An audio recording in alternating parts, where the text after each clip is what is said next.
Way up in the highlands of East Africa, there's one of the oldest Christian communities in the entire world. It's a faith with roots that stretch all the way back to the time of King Solomon. But here's the thing, its story has so often been told by outsiders. Today, we're going to change that. We're going to explore the incredibly rich history of the Ethiopian Orthodox Tewahedo Church from its own point of view. And that brings up a huge question right at the start. Who actually gets to write history? Because, how a story gets told and who's telling it is every bit as important as the story itself. And that question is really at the heart of understanding Ethiopia's incredible journey. You've got these two very different perspectives. On one side, you have the outsider's view. For a long time, Western scholarship pointed to guys like the 17th century German scholar Job Ludolf as the father of Ethiopian history. And get this, he never even went to Ethiopia. But then you have the insider's view, a living, breathing, ancient tradition of history-keeping, woven right into the fabric of the nation and preserved by its own people for literally thousands of years. This is where a kind of nerdy but super important word comes in, historiography. It's not just about what happened. It's the study of how history gets written down, how it gets interpreted, and who gets to pass it on. So what we're really looking at here is both the history and the history of the Ethiopian Church. Okay, so let's dive right in by trying to understand the deep roots of Ethiopian identity from that insider perspective. And it all starts with the name itself.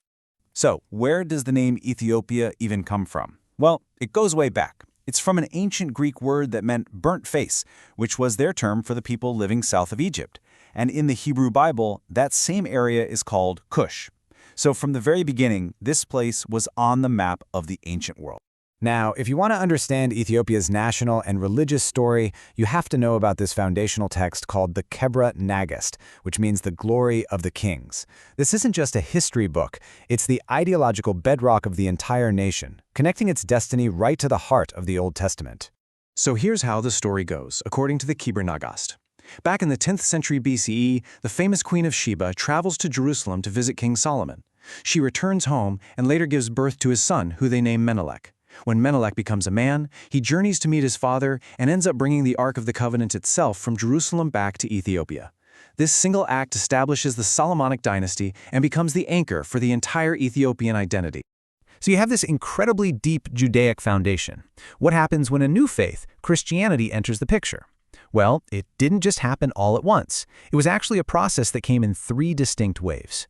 The first wave, believe it or not, happened all the way back in the 1st century. The Acts of the Apostles in the New Testament actually tells the story of an Ethiopian official who was baptized by Philip the Apostle.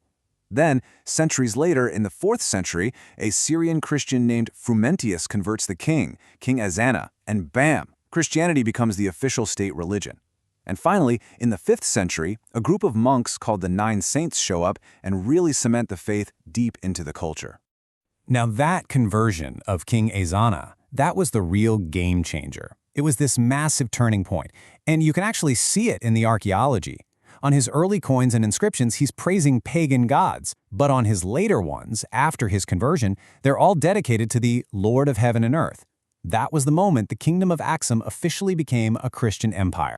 And then a century later, when those 9 saints arrived, their impact was just massive. I mean, these guys weren't just missionaries, they were cultural architects. They translated the entire Bible into the local language, Ge'ez. They founded legendary monasteries that still exist today. They developed the liturgy and the very language of faith that would define Ethiopian Christianity forever. So you've got these ancient Judaic roots, you have these powerful waves of Christianity coming in. How does it all come together to create something totally unique? Well, the answer is right there in the church's full name, the Ethiopian Orthodox Tewahedo Church. Let's break that down for a second. Orthodox. You've probably heard that word before. It comes from the Greek for right belief, and it's a way of saying that the church sees itself as following the original, unchanged faith of the apostles, just like other ancient churches in the Coptic and Armenian traditions. But the real key word here, the one that unlocks everything, is Tewahedo. It's an old Ge'ez word, and it means made one, or unified. And this refers to a very specific core belief about the nature of Jesus Christ. A belief that makes this church distinct from, say, Roman Catholicism or Protestantism. So, made one, unified. What does that actually mean when you get down to it? Okay, we're going to get into some deep theology here, but it's absolutely essential for understanding this church's identity. It all goes back to a huge debate that pretty much split the Christian world in the 5th century. Okay, so most of the Western Christian world following the Council of Chalcedon believes that Christ has two separate natures, one divine and one human, coexisting in one person. But the Ethiopian church holds the Tewahedo view. They believe that after the incarnation, the divine and human natures came together to form one single, perfectly unified nature. Think of it this way. One side focuses on the reality of two distinct parts, while the Tewahedo view focuses on the state of one unified whole. It's a subtle distinction maybe, but it's a profound one that has shaped their identity for over 1,500 years. So what you get from all of this deep history, this unique theology, is this incredibly powerful, self-reliant identity. And you can see it embodied in the great figures of Ethiopian history, leaders who are shaping their world long before any Europeans started writing about them. A perfect example of this is the 6th century ruler King Caleb. I mean, his story just shows that the Aksumite kingdom wasn't some isolated little community. It was a major player on the world stage, acting with a confidence and power that came directly from its faith. Just think about this guy's career. At the height of his power, he leads this massive military expedition across the Red Sea into what is now Yemen to defend Christians who were being persecuted there. This act put Aksum on the same level as the great Byzantine and Persian empires. And then, and this is the amazing part, after all that, he gave up his throne, sent his crown to be dedicated at the Holy Sepulchre in Jerusalem, and spent the rest of his life as a humble monk. His life is the perfect picture of how faith and state power were completely intertwined. And this brings us right back to our big question from the beginning, doesn't it? It's why hearing this story from the inside is so crucial. The Ethiopian scholar Masay Kabede put it perfectly. He warned that when a history is told only by outsiders, its people stop being the subjects of their own story and instead become objects in someone else's. They give up the power to interpret their own lives. Understanding these stories of the Queen of Sheba, King Ezana, and the Tewahedo faith is how you reclaim that power. So we want to leave you with this to think about. What histories have you learned from only one perspective? The incredible story of the Ethiopian Orthodox Tewahedo Church is a powerful reminder that there is always another way of seeing, always another voice to listen for, and always another history just waiting to be understood on its own terms. Sitting in a library. Oldest, I have to confess something. I feel of myself as a pretty big history nerd. You know, I read the biographies, watch the documentaries, all of it. But every so often, I hit a topic that just makes me realize my entire map of the world is, well, incomplete. Yeah. Maybe even a little warped. That's a very common feeling, especially when we step outside the standard Western curriculum. And that is exactly what we are doing today. We're looking at one of the oldest civilizations on Earth, and specifically one of the oldest Christian churches, the Ethiopian Orthodox Tewahedo Church. Right. But here's the thing. Usually when I read about this, it's written by some guy named Smith or Muller sitting in a library in Oxford. Today, we're tossing those guys out. We are indeed. The material we're diving into today is it's pretty unique because it's a course text designed to provide an emic perspective. Okay, pause there. Emic. That sounds academic. What does that actually mean? It's an anthropological term. Think of it as the insider's view. So the etic view is looking from the outside in, like a scientist observing ants. The emic view is asking the ants what they're doing. Right. And the source material argues that for centuries, Ethiopian history has been, well, held hostage by Eurocentrism. You mean the idea that it doesn't count until a European discovers it? Essentially. The source highlights a conflict in what we call historiography. The history of history. Exactly. For a long time, Western scholars like Joe Bludolf were called the founders of Ethiopian studies. But the irony is, many of these so-called founders, they never even set foot in Ethiopia. That's wild. They were analyzing a culture from thousands of miles away, ignoring that Ethiopia had its own written chronicles, its own hagiographies, its own sophisticated literary tradition for centuries. So while Europe is struggling to keep the lights on, Ethiopia is writing its own history, but we've just been ignoring their textbooks. We've been treating them as objects of study, not as subjects with their own voice. So today, our mission is to correct that. We're going to explore the origins, the legends, and the theology of the Ethiopian Orthodox Tewahedo Church, or EOTC, strictly from the inside out. I love that. So let's start at the absolute beginning. The name itself, Ethiopia. I remember reading somewhere, probably high school, that it's Greek. Something about burnt faces? That is the standard Western definition, yes. The Greek word is Ethiops. Athio means I burn, and ops means face. Right. It was a descriptive and, frankly, kind of a superficial label the Greeks applied to anyone with dark skin south of Egypt. It defines them by what they look like to outsiders. Which fits that whole external lens problem perfectly. So if we ask the Ethiopians, where did they say the name comes from? They reject the Greek etymology entirely. The internal tradition, from texts like the Book of Axum, traces the name to a person, not a description. A person. A legendary figure named Ethiopias. Oedipus. And who was he? Tradition holds he was a son of Cush, who was the son of Ham, the son of Noah. Oh, wow. The legend says Ethiopias actually founded the holy city of Axum. So for the insider, the name Ethiopia isn't about skin color. It's about lineage. It connects the land directly back to the biblical narrative. That's a massive shift in perspective. It turns a description into a heritage. But before we get to the Bible, what was there before? Was it like Roman paganism, Zeus and Apollo? It was darker and much more complicated.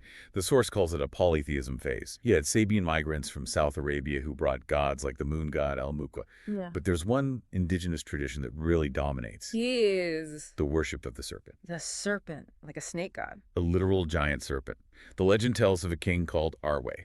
He was half dragon, half python, and he ruled Axum for 40 years. Okay, when you say ruled, are we talking about a mascot in a temple or? We're talking about a tyrant. The legend says Arwe demanded tribute from the population to keep from destroying the city. I have a bad feeling about this. And the tribute wasn't gold. It was milk and virgin girls. Oh, yikes. He ate them. He ate them. Okay, so you have a dragon king eating the population. How do you get out of that? You need a hero. Enter a warrior named Angabo. He wanted to save the girl who was next in line. But he knew he couldn't fight a giant serpent with just a sword. The scales were too thick. Exactly. So he used chemistry. He poisoned him. He took a sheep mutton and laced it with a potent poison, fed it to Arwe. The serpent died, the reign of terror ended, and Angabo was proclaimed king. That is straight out of a fantasy novel, but it feels like a metaphor, right? Killing the beast to bring order. It marks that transition from, primal chaotic nature worship to organized civilization. And Angabo actually becomes the father of the Queen of Sheba. Oh. So this dragon-slaying story is the prequel to the most famous event in Ethiopian history. The Queen of Sheba. Okay, I know this one. She visits King Solomon. They trade riddles. She goes home. That's the Sunday school version. But the Ethiopian version from the Kibra Nagast, the Glory of Kings, is so much more detailed. Go on. It starts with a merchant named Tamrin. He runs this massive trade caravan to Jerusalem and comes back telling the queen about this King Solomon, the wisest man on earth. So she goes to fact check him. She goes to learn. She's searching for truth. She arrives in Jerusalem, is blown away by his wisdom, and she converts to the worship of the God of Israel. But the Kibra Nagast says she didn't just leave with wisdom. What else? She left pregnant. Wait, historically speaking, is that verifiable, or is this a national myth? And that's the friction point. Western historians treat it as a myth. But for the Ethiopian church and the Solomonic dynasty that ruled Ethiopia until 1974, this is historical fact. Wow. The child's name was Menelik I. He grows up in Ethiopia, and when he comes of age, he asks to visit his father. He goes back to Jerusalem. He does. And Solomon recognizes him instantly, wants him to stay and rule Israel, but Menelik refuses. He wants to go home. So Solomon sends him back with the firstborn sons of the high priests and nobles of Israel. So he's importing the aristocracy of Israel into Africa. It's not just the people he takes. This is the part that changes everything. Tradition says that Menelik, or maybe the priests with him, took the Ark of the Covenant. The actual Ark. With the 10 Commandments. The very same. The belief is that the Ark was moved from Jerusalem to Ethiopia, where it resides to this day in the city of Axum. Okay, that is a massive claim. But why does it matter? I mean, besides the Indiana Jones factor, what does having the Ark actually do for the church? It creates a Zionist ideology. The belief is that God's favor, his physical presence, transferred from Israel to Ethiopia. Ethiopia became the new Zion. And because of this connection, the Ethiopian Orthodox Church looks very, very different from Catholic or Protestant churches. How so? Like, do they still follow the Old Testament laws? Many of them, yes. The source material calls this the religion by the law phase. To this day, the EOTC practices male circumcision. They observe the Sabbath on Saturday, not just Sunday. Really, Saturday? Saturday. And they have dietary laws that mirror Leviticus clean and unclean animals. You won't find pork on the menu. That is fascinating. Usually in Christianity, you hear that the old law was fulfilled, but they kept it. They view it as a cumulative inheritance. They didn't replace the Old Testament, they added the New Testament to it. Even their church architecture mirrors the temple in Jerusalem, With the Holy of Holies. with a Holy of Holies that only the priests can enter. So you have this foundation, dragon slayers, Solomonic blood, the Ark, Jewish law, but at some point, it becomes Christian. How does that happen? It actually happens in 3 distinct waves, 3 evangelizations. And the first one is surprisingly early. It's the story of the Ethiopian eunuch in the Bible in Acts chapter 8. Oh, right, the guy in the chariot. Exactly. The treasurer to Queen Candace.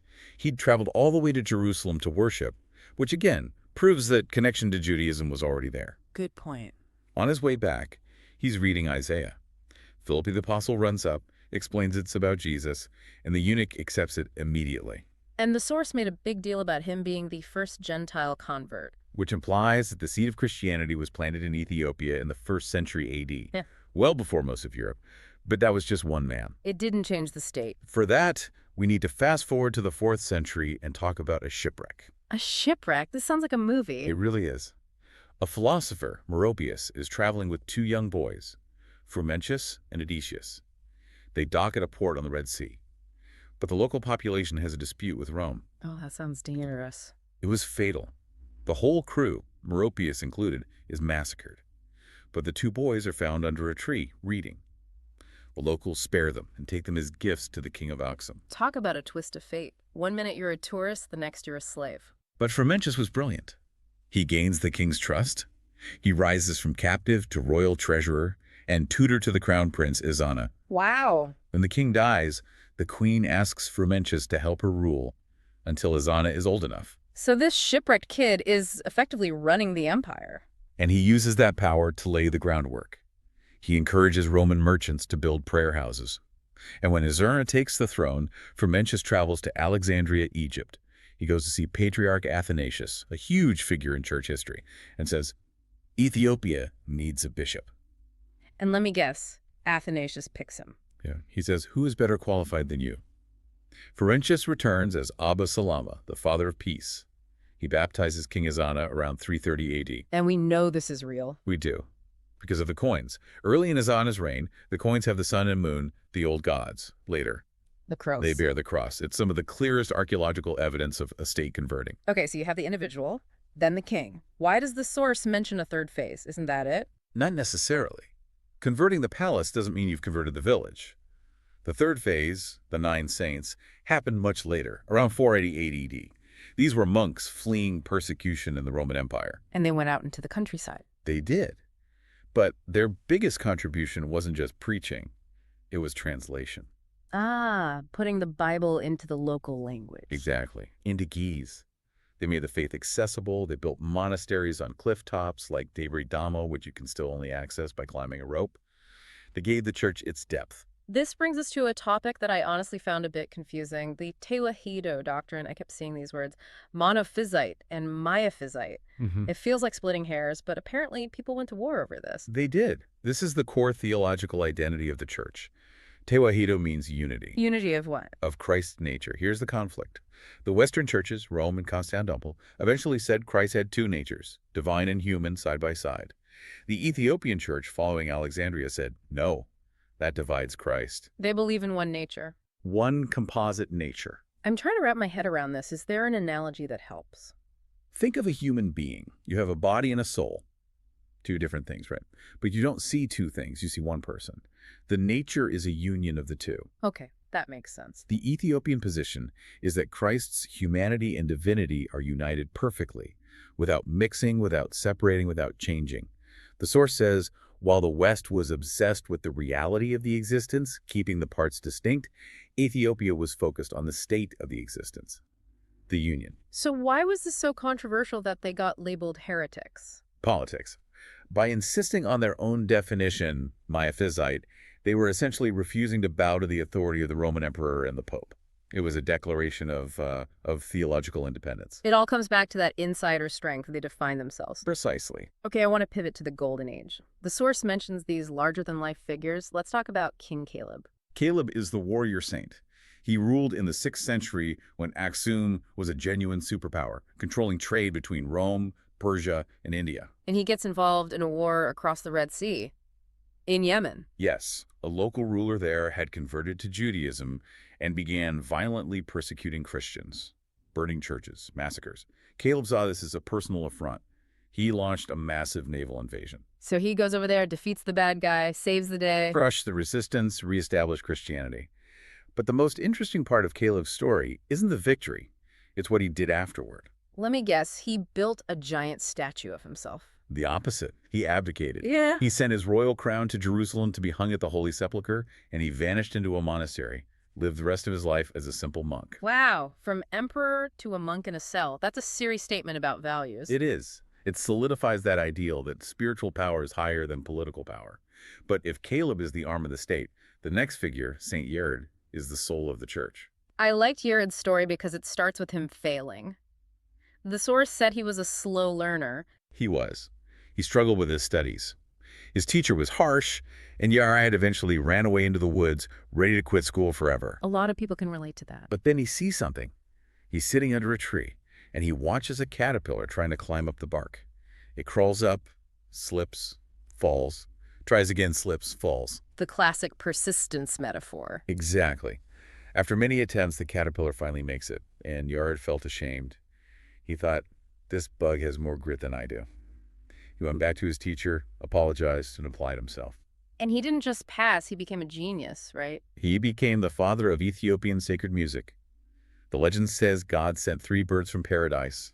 They sang to him and taught him the 3 musical modes, Ge'ez, Ezel, and Are, that are still used today. Wait, the music used today is from the 6th century. It's largely unchanged. Yared composed the Degwa, the massive hymn book of the church, and he even invented a system of musical notation, little signs above the text, centuries before Europe developed the staff notation we use now. That is incredible. So you have a notation system, a literature, a unique theology, and an empire, all functioning at a high level while Europe is trying to figure out how to build a castle. That is the synthesis the source wants us to have.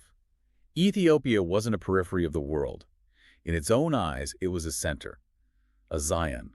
It blended Hamitic, Semitic, and Nilotic peoples into a civilization that didn't need external validation.